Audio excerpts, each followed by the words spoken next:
Hi friends, எல்லாரும் எப்படி இருக்கீங்க? Welcome back to my channel Sai Aarthi's vlog. என்னுடைய சேனல் ஃபஸ்ட் டைம் பார்க்குற மாதிரி இருந்தால் கண்டிப்பாக சப்ஸ்கிரைப் பண்ணுங்கள். மறந்துடாமல் பெல் ஐக்கானை ப்ரெஸ் பண்ணுங்கள். அப்போ தான் நான் போடுற வீடியோ உங்களுக்கு நோட்டிஃபிகேஷன் வரும். நம்ம இன்றைக்கி சூப்பரான ஒரு ஹெல்த்தியான ரெசிபி தாங்க பார்க்க போகிறோம். பாசிப்பருப்பு வச்சு ஒரு பூரி தாங்க.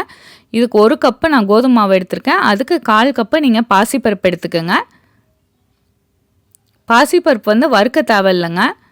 2-3 டைம் நல்லா வாஷ் பண்ணிவிட்டு 1/2 கப்பு தண்ணி ஆட் பண்ணி 1/4 டீஸ்பூன் நெய் ஊற்றிட்டு ஒரு 4-5 விசில் விட்டு எடுத்துக்கலாங்க.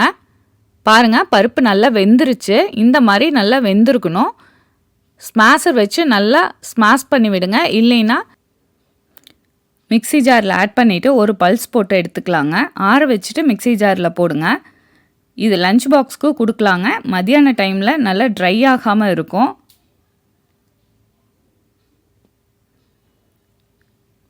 இப்போ மாவு எடுத்துக்கலாங்க. 1 கப்பு.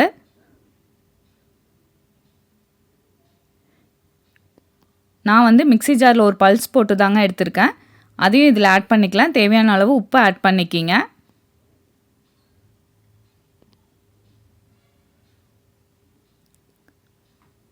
இந்த பூரி நல்லா சாஃப்டாகவும் இருக்குங்க. ட்ரையும் ஆகாது, எண்ணெயும் ரொம்ப இழுக்காது. பாசிப்பருப்பை இதில் ஆட் பண்ணிக்கலாங்க. இதுக்கு வந்து நான் பெரிய சைஸ் வெங்காயம் 1, பச்சை மிளகாய், கொத்தமல்லி எல்லாம் ஆட் பண்ணியிருக்கேங்க. நான் சாப்பரில் போட்டுட்டு ஆட் பண்ணுறேன். நல்லா குட்டி குட்டியாக இல்லைன்னா கட் பண்ணி ஆட் பண்ணிக்கலாங்க. இந்த மாதிரி நல்லா குட்டி குட்டியாக கட் பண்ணிவிட்டு ஆட் பண்ணுங்கள். அப்போ தான் பூரியில் நமக்கு அமுத்துறதுக்கு ஈஸியாக இருக்கும்.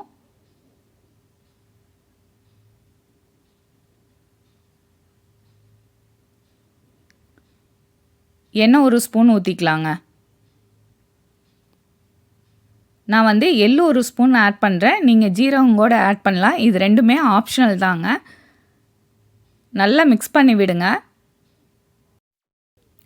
நல்லா மிக்ஸ் பண்ணினதுக்கப்புறம் கொஞ்சம் கெட்டியாக இருந்துச்சுன்னா தண்ணி லைட்டாக தெளித்து பிசைஞ்சிக்கலாங்க.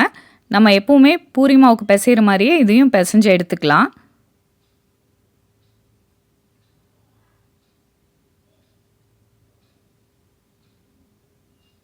நல்லா அமுத்தி பிசைஞ்சு விடுங்க. பருப்பும் மாவும் நல்லா ஒன்றா ஆட் ஆகணும். பாருங்கள், லைட்டாக தண்ணி தெளிச்சுட்டு திரும்பவும் பிசைஞ்சுக்கலாங்க.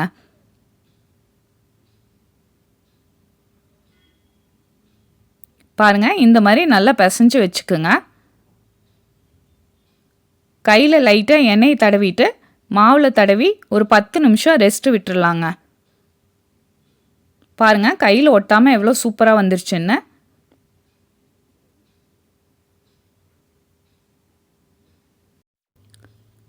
ஒரு லிட்டை போட்டு மூடி ஒரு 10 நிமிஷம் மாவை ரெஸ்ட்டில் விட்டுடலாங்க. இதுக்கு வந்து நமக்கு பூரிக்கு செய்கிற உருளைக்கிழங்கு மசாலா இல்லைன்னா ஒயிட் குருமா, ஆனியன் ரைத்தா எல்லாமே சூப்பராக இருக்குங்க. வெறும் பூரி சாப்பிட்டிங்கன்னா கூட அவ்வளோ டேஸ்ட்டாக இருக்கும். இந்த மாதிரி உருண்டை பிடிச்சி வச்சுட்டு நம்ம மாவை ஊற்றி எடுத்துக்கலாங்க. நான் வந்து கோதுமை மாவில் டிப் பண்ணிவிட்டு மாவை தேய்க்கிறேன். நல்லா ஒட்டாமல் வருங்க.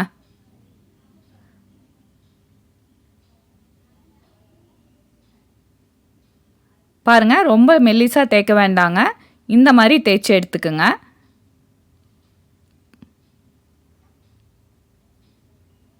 உங்களுக்கு ஷேப் வேணுன்னா இந்த மாதிரி ரவுண்டாக கட் பண்ணியும் நீங்கள் எடுத்துக்கலாம்.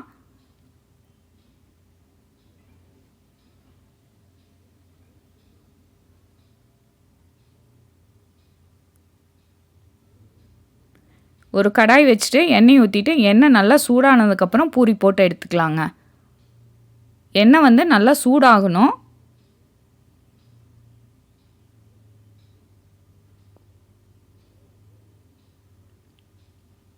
பூரி வந்து நல்லா செவந்து உப்பி வருங்க.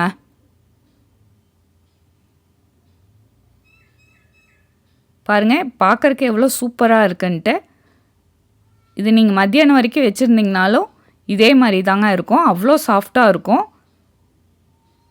இதில் வந்து நம்ம சப்பாத்தியும் ட்ரை பண்ணலாம்.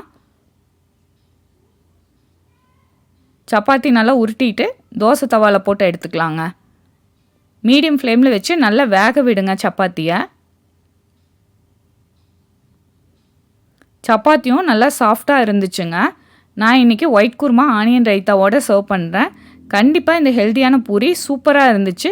உங்கள் வீட்டில் ட்ரை பண்ணி பார்த்துட்டு கமெண்ட் பண்ணுங்கள். உங்கள் ஃப்ரெண்ட்ஸ் எல்லாத்துக்குமே ஷேர் பண்ணுங்கள்.